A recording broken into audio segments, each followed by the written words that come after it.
Saudara-saudara jemaat dan simpatisan GKI Juwana yang dikasihi oleh Tuhan Yesus Kristus, senang saya boleh diberi kesempatan untuk menyapa Bapak Ibu Saudara dalam sapaan firman Tuhan untuk sahabat GKI Juwana pada saat ini.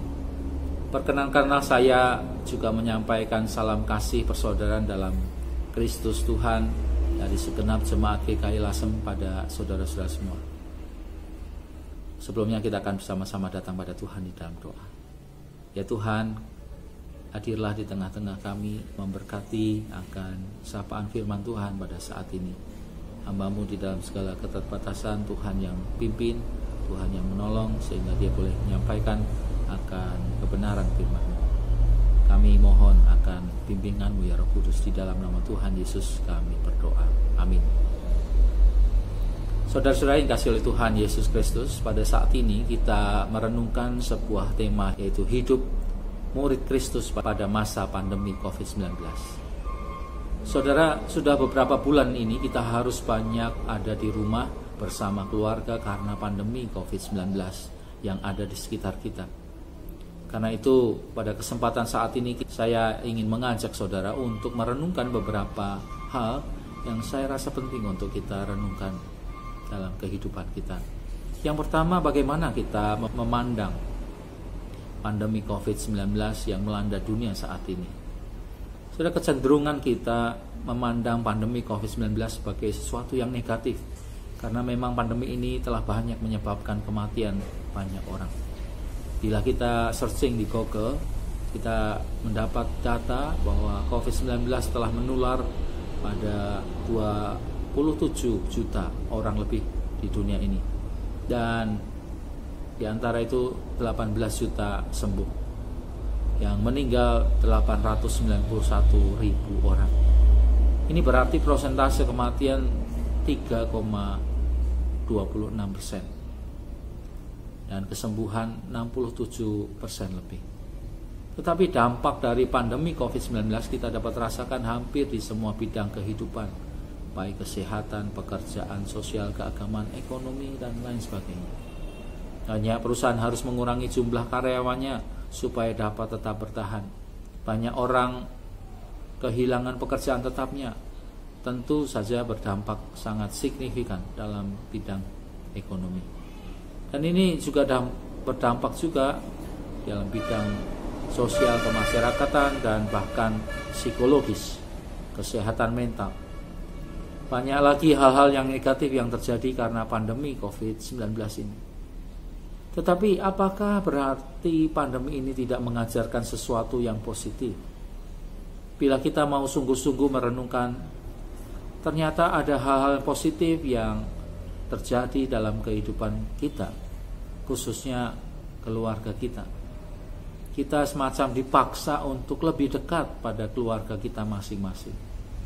Kita harus lebih menghayati kehidupan berkeluarga dan berusaha untuk memperhatikan pendidikan dalam keluarga.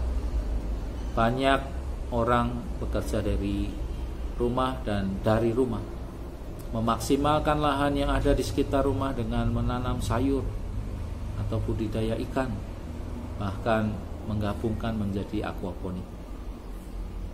Ibu-ibu banyak belajar memasak, membuat roti cemilan di rumah.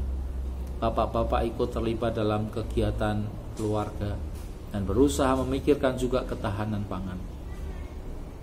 Jadi saudara, sesungguhnya walau kita saat ini masih menghadapi pandemi COVID-19 yang memang telah menyusahkan banyak orang, tetapi marilah kita tetap dapat melihat hal-hal yang positif yang terjadi karenanya. Marilah juga hati kita tetap dipenuhi rasa syukur, bahkan sukacita selalu dalam segala situasi pada saat ini. Marilah kita berusaha untuk mencari kehendak dan rencana Allah yang baik dalam kehidupan kita untuk kita lakukan. Yang kedua, saudara, saya ingin mengajak saudara untuk merenungkan bagaimana kita menjalani kehidupan kita pada masa pandemi ini. Apakah perubahan yang terjadi dalam kehidupan kita? Apakah perubahan-perubahan positif terjadi dalam kehidupan kita? Apa saja itu? Ataukah justru perubahan-perubahan negatif yang terjadi dalam kehidupan kita dan keluarga kita? Kita harus waspada dengan cara hidup kita. Apakah kita menjadi pribadi yang lebih individualis, menjadi pribadi yang mudah cemas atau takut, bahkan paranoid, melupakan Tuhan dan komunitas gereja Tuhan? Berhati-hatilah saudara, pandemi ini dapat saja membuat kita lupa akan tanggung jawab kita sebagai anggota masyarakat yang harus tetap berkontribusi dalam kehidupan bersama di tengah kehidupan masyarakat. Bahkan dapat juga membuat kita lupa diri dan tanggung jawab kita sebagai murid-murid Kristus, anggota gereja Tuhan yang harus bersaksi, melayani, saling tolong-menolong, membina, serta bersekutu.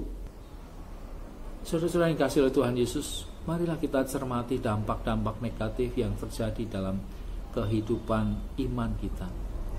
Jangan kita semakin jauh dengan Tuhan dan saudara-saudara kita, komunitas tubuh Kristus.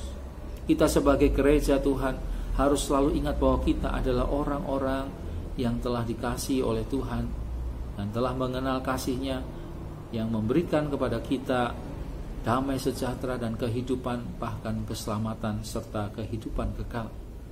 Kita adalah komunitas yang dipanggil Tuhan untuk menyatakan kasih satu dengan yang lain, dengan bersekutu, saling menyapa dalam kasih, serta saling menolong, melayani satu dengan yang lain, serta melayani orang-orang yang ada di sekitar kita. Sehingga kehidupan kita mencerminkan, menyatakan, mempersaksikan kasih Kristus pada orang-orang di sekitar kita dan dunia ini. Perhatikanlah saudara, para dokter dan para medis yang tidak henti untuk menolong orang-orang yang sakit, bahkan yang terdampak pandemi COVID-19. Walaupun ada banyak bahaya yang ada di sekeliling mereka, mereka sesungguhnya melakukan dengan segenap hati. Mereka sedang menyatakan sembahnya kepada Tuhan, baktinya pada bangsa dan negara serta masyarakat pada saat ini. Akhirnya saudara, marilah kita mengingat perkataan Rasul Paulus dalam Ibrani 10 ayat yang ke-23 sampai dengan 25. Marilah kita teguh berpegang pada pengakuan tentang pengharapan kita, sebab Ia yang menjanjikannya setia. Dan marilah kita saling memperhatikan supaya kita saling mendorong dalam kasih dan dalam pekerjaan baik. Janganlah kita menjauhkan diri dari pertemuan-pertemuan ibadah kita, seperti yang dibiasakan beberapa orang. Tetapi marilah kita saling menasihati dan semakin giat melakukannya menjelang hari Tuhan yang mendekat. Walaupun pandemi COVID-19 saat ini, saudara, sedikit banyak memaksa kita berjarak secara fisik, tetapi janganlah itu menghalangi kita untuk dekat pada Tuhan, dan bahkan menghalangi kita untuk mewujudkan kasih satu dengan yang lain. Pada masa pandemi ini, marilah kita justru saling menjaga dan merawat kehidupan, bukan saja fisik, jasmani, tetapi psikologis, juga spiritualitas. Karena kehidupan kita yang sejati dan sesungguhnya adalah kehidupan yang bermakna dan berguna bagi Tuhan, sesama dan dunia ini. Selamat hidup sebagai murid-murid Kristus. Tuhan memampukan dan memberkati.